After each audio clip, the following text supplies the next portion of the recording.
Now this is probably around 2 pounds, pound and a half of beautiful venison.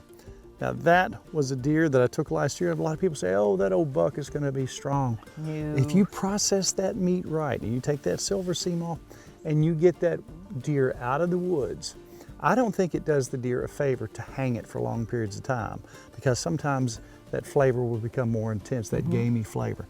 I think the quicker you can get it out of the field and into the freezer, the better tasting deer you're gonna have. This one is amazing. This is a big old buck. He was out of control. His hormones were raging, but his meat is as good and as tender and as sweet tasting as any doe that I've ever taken. And this is only part of his tenderloin. It was way bigger. We just took a portion of it. And if you don't have venison, beef will work just fine. So Mrs. Farmer, if you will, let's cut this up into bite-sized chunks. Now you talk about lean meat. That's good looking meat. That is beautiful meat. Now a lot of people will hunt deer for trophies, and a lot of folks have kind of gotten away from the meat. When it comes to me hunting, I look at not so much the rack. I like a big deer if I see it, obviously. But I want that meat, that wonderful, tender meat. Oh, yeah. Now what I'm gonna do, my intent is not to cook this meat, but just to brown it. Just to lightly brown it. Get that nice brown flavor in there. Now this, again, is tenderloin. Backstrap is the proper word. So this is gonna be a more tender cut and will actually cook faster. So this is about a 2-hour process. I'll have to put a couple logs on. Nikki's gonna start peeling vegetables while I'm doing this. Something about cooking outside. The flavors seem more intense. You have that little added smoke rolling around through there. So, I'm gonna take 64 ounces of beef broth.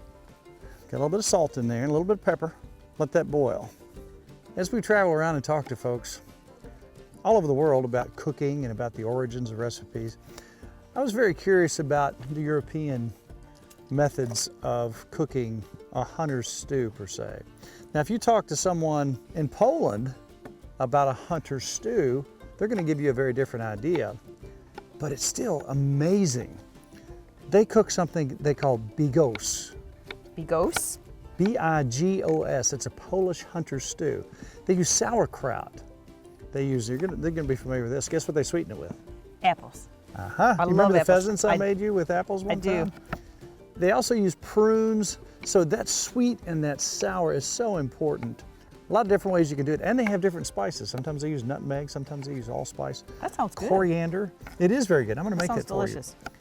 Bigos, B-I-G-O-S. Now, then there's hunter stews here, and a lot of people put the claim on, you know what, burgoo. There's folks in Illinois that claim they own burgoo. It started there. There's folks in Western Kentucky that claim it's there. There's people here in Lawrenceburg who have a burgoo festival. The bottom line, that is a hunter's stew. People would come together and they'd bring whatever they had. A lot of times it was 3 or 4 meats. They'd have squirrel, turkey, venison, whatever, and then whatever they put in that. So there are different people who have different ideas about this thing, but I find it funny. Bigos, B-I-G-O-S, and burgoo both have that B, you know what I'm saying? That's interesting. I see what you're saying, yeah.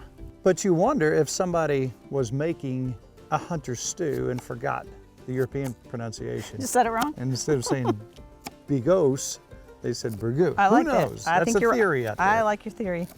But anyway, what we've got, some fresh carrots, some fresh yellow sweet onions, some russet potatoes, and you can't go wrong there. I did 3 potatoes and I did 5 carrots. 3 potatoes, 5 carrots, and one big onion. Great big onion. So we're coming up on a boil over here, and we don't have to wait for it to boil, but let's go ahead and put that in there. But before we do, let's talk about the origins of this particular hunter stew. Years ago, I met a man called Raoul, and we've heard about Raoul and the magic that he had. He was a French chef, had a restaurant in Lyon, had a staff of 60, swimming pool, cooked for kings and queens and movie stars. Wow. He took me under his wing and he started telling me to smell this, taste this, combine these two, try this fennel.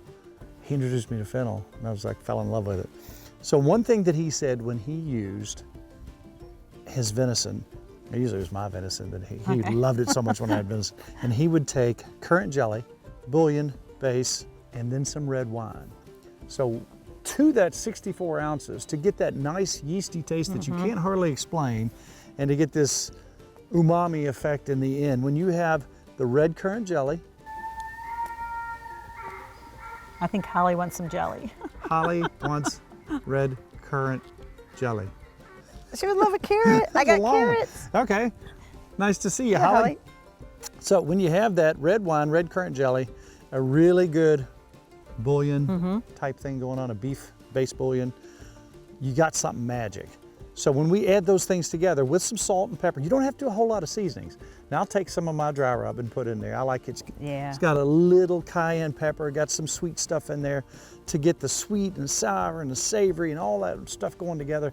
It's just kind of magic. But those three things, 15 years ago, we did this on Kentucky Field. 15 years ago, a loose kind of thing with this right here, but that whole thing was brought about by my memory of Raoul, and that's what cooking does. That's how cooking affects you. You remember combinations, and you put it into something else later, and you got magic. Sounds like hay's on its way too. You know what? That's why she was hollering. She heard him coming. She heard the hay You'll coming. see the hay bell coming by here in a minute. All right, let's go ahead and put the red wine in.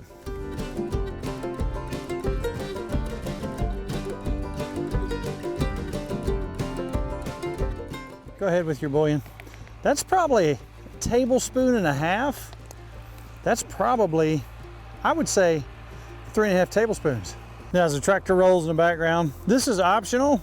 I like mushrooms. Nikki likes mushrooms. I couldn't find any fresh, so we just got some portobellos. Put about 1.5 cups in there, 2 cups. Man, we're gonna eat on this for days.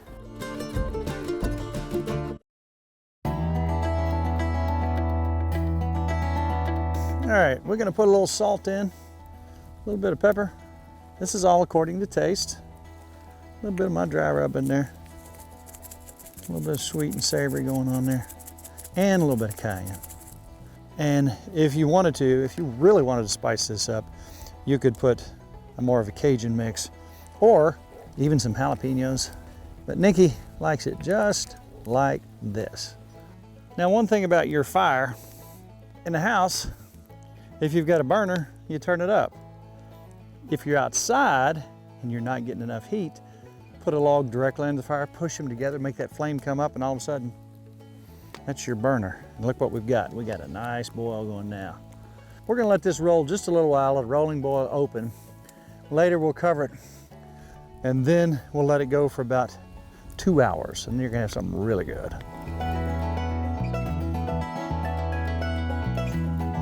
All right, now I want you to look what happens. We lost probably 1 inch of liquid. It's thickened up. You can put flour if you'd like, or you can put some cornstarch just to thicken that up and give that a beautiful, thick sauce. Oh my goodness, look at that. It just looks beautiful, and the smell is incomprehensible. It's time to serve this bad boy.